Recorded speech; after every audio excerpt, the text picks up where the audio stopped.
Assalamualaikum warahmatullahi wabarakatuh. Selamat siang semuanya. Ketemu lagi bersama saya Rena Yuya di channel Dosen Kece. Hari ini kita akan memulai dengan perkuliahan pengantar ilmu hukum. Ini video pertama ya. Jadi walaupun bikinnya telat, tapi kan nontonnya nggak akan telat, gitu ya. Oke. Yang pertama yang akan disampaikan tentang pengantar ilmu hukum adalah sasaran kurikulum dari mata kuliah pengantar ilmu hukum itu sendiri. Gitu. Yang pertama adalah kenapa mahasiswa di semester 1 harus mempelajari mata kuliah pengantar ilmu hukum. Alasannya adalah satu, agar mahasiswa kritis menanggapi kasus-kasus mutakhir. Nah, maksudnya ketika dia kritis menghadapi kasus-kasus, maka dia akan memiliki cara berpikir secara hukum dalam menghadapi masalah di masyarakat. Kan udah jadi mahasiswa Fakultas Hukum. Jadi yang harus pertama kali dilakukan adalah kritis dalam menanggapi masalah-masalah hukum yang terjadi di masyarakat. Bagaimana cara kritis itu? Dengan mencari dasar hukum. Apa nih dasar hukum dari sebuah peristiwa yang terjadi di masyarakat? Kemudian bagaimana cara penyelesaiannya secara hukum? Jadi ketika ada peristiwa, kemudian mahasiswa hukum kritis menanggapi peristiwa-peristiwa mutakhir atau yang kekinian itu dengan cara mencari dasar hukum terlebih dahulu. Kemudian mencari cara penyelesaiannya seperti apa menurut hukum. Gitu. Nah, ini penting untuk dilakukan agar satu, mencegah main hakim sendiri atau Eigenrecht. Kemudian yang kedua, untuk kepastian hukum. Jadi setiap peristiwa hukum itu cara penyelesaiannya itu pasti. Nah, itu yang disebut dengan kepastian hukum. Kemudian sasaran kurikulum yang kedua adalah agar mahasiswa analitis. Artinya menggunakan penalaran logis dalam sebuah peristiwa yang terjadi di masyarakat.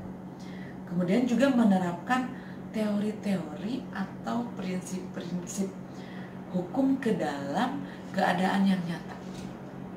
Secara teori hukum itu seperti apa sih kalau misalnya ada peristiwa yang sekarang lagi rame, peristiwa demo gitu ya. Itu harusnya seperti apa? Dasar hukumnya itu kayak gimana gitu. Apakah boleh misalnya mengesahkan rancangan undang-undang yang draftnya masih simpang siur, halamannya beda-beda. Nah, cari dasar hukumnya. Kalau sudah disahkan, apakah boleh di judicial review? Cari dasar hukumnya. Bagaimana cara penyelesaiannya secara hukum, gitu ya. Atau contoh lain misalnya, boleh nggak sih orang melakukan operasi plastik? Gitu. Boleh nggak sih orang melakukan bayi tabung? Kemudian siapa yang dapat hak waris nggak sih? Gitu. Nah, itu kan persoalan-persoalan di masyarakat yang kemudian bisa dianalitis ataupun dianalisis secara hukum.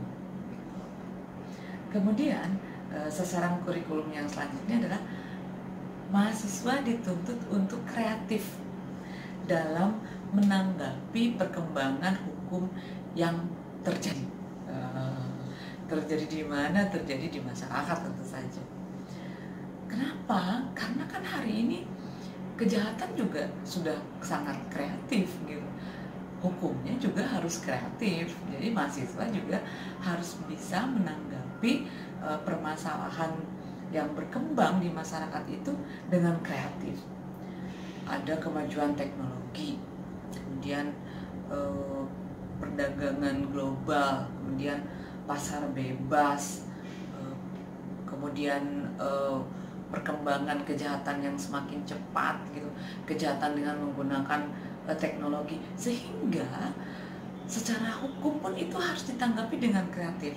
Berarti kan akan ada perkembangan subjek hukum yang tadinya hanya manusia, misalnya di dalam KUHP menjadi ada korporasi, kemudian nanti yang tadinya pertanggungjawaban pidananya hanya kepada individu menjadi pertanggungjawaban pidana korporasi, ada perkembangan objek hukum, ada perkembangan jasa layanan dan sebagainya, termasuk nanti bagaimana perkembangan cara menyelesaikan persoalan hukum, misalnya dalam pembuktian yang tadinya harus langsung dan lisan ketika saksi hadir di persidangan ataupun terdakwa di persidangan dalam hukum pidana kan harus langsung dan lisan. Sekarang ada perkembangan, ada telekonferensi, apalagi di masa pandemi ini bagaimana kita bisa tetap menjaga jarak tetapi juga tetap bisa menyelesaikan persoalan hukum.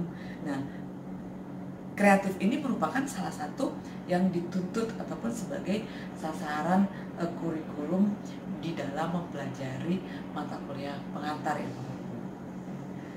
Nah, itu aja yang disampaikan untuk materi pertama di pengantar ilmu hukum. Kenapa disampaikan dulu sasaran kurikulum? Agar teman-teman mahasiswa Fakultas Hukum Untirta ya, Universitas Sultan Ageng Tirtayasa paham ataupun mengerti mengapa harus mempelajari mata kuliah pengantar ilmu hukum. Oke, sampai di sini kuliah yang pertama. Nanti kita ketemu lagi di kuliah yang kedua. Dadah, assalamualaikum. Tetap jaga kesehatan.